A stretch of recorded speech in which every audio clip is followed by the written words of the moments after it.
What's up mga kaisda? Muli tayo mag-change water for today's video.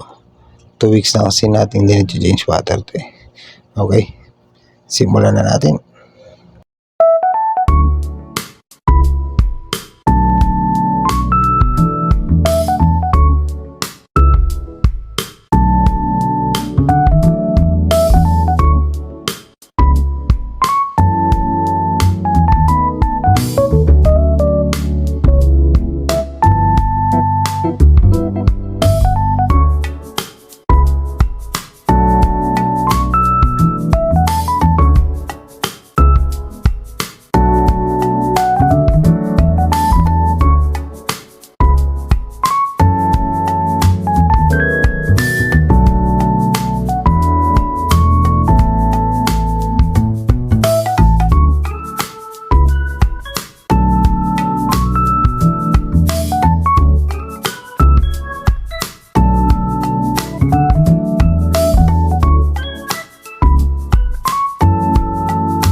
At isa-isa ko na nga silang i-release sa kanilang tank, ang albino Oscar, tiger Oscar, king kong parrot, and then albino and tilapia, and Oscar ulit, tiger, and last is paku.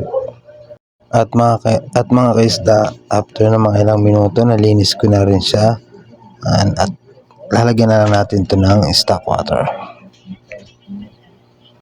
Pero pwede naman din yung galing gripo, pero dapat always meron kayong pang anti-chlorine para hindi ma-water shock yung mga isda.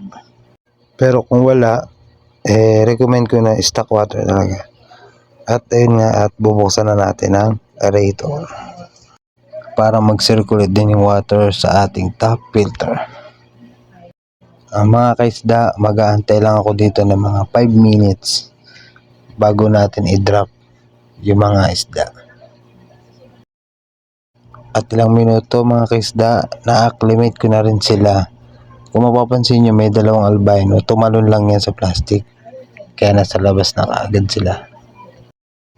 At ayun na nga mga kaisda, after ng 30 minutes na na-acclimate ko sila, na-release ko na ngayon sila dito sa kanilang new change water na tank, dito sa 20 gallons.